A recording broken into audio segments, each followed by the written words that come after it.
Let me move ahead to what's going on in this country, because in terms of the developed world, the United States far and away leads every other nation in the developed world in terms of gun violence. Take a look at this graph. The U.S. way out in front with 4 deaths per 100,000 people. The next closest nation is Cyprus, way behind at just below 0.7 deaths per 100 people. What do you think is responsible for that discrepancy? Well, in a lot of those countries, first of all, I mean, you look at America, in the last couple of years, you've seen this crazy defund the police movement, but you've also seen a movement that's been going on for a few years in big cities where the DAs aren't even prosecuting criminals until it is a shooting or a violent crime, and they're letting criminals back out on the streets.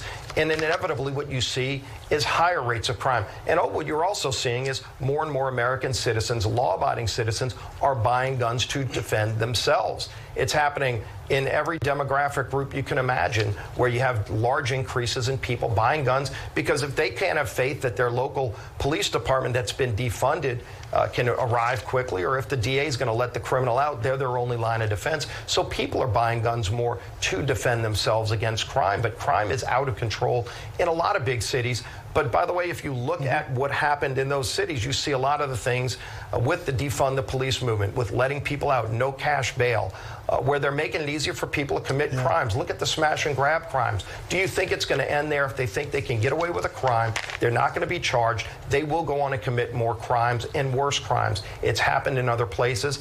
Let's get back to regular policing. All right, let's take a look at where the public is on some of these policies regarding gun sales. Do you support or oppose requiring background checks for all gun buyers? 89% of Americans say they support it, 8% oppose it.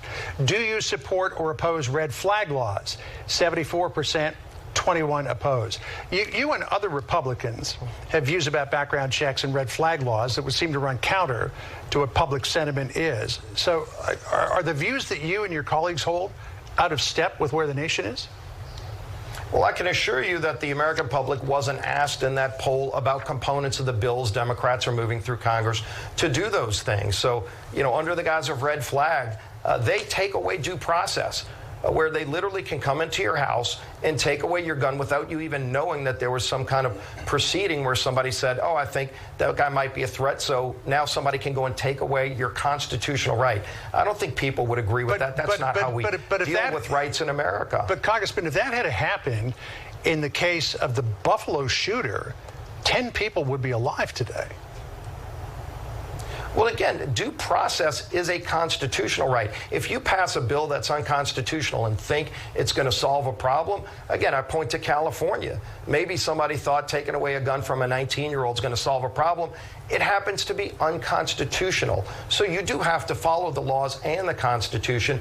And again, focus on the root cause of the problem. We are not focusing on the root cause of the problem. The immediate visceral reaction of Democrats in Washington is to go after the rights of gun owners in America, the law-abiding citizens who are using guns to defend themselves. Again, I point to West Virginia just a few days ago.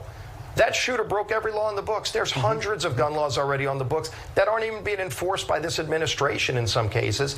And so this guy's got a gun. He's going out to shoot a bunch of people. He doesn't even, under current law, doesn't have the right to have the gun, yet he's got the gun. Thank God there was a woman with a gun and a constitutional carry permit where she knew how to use the gun and she took the shooter down. If we take away the rights of those people, they're not going to be able to defend themselves from the people that don't care what the laws are. They're going to figure out what they're going to do. In Berkeley, they were using bombs to try to blow up the school. So why don't we focus on the root cause of the problem instead of trying to take away the guns from law-abiding citizens who have a constitutional right to carry?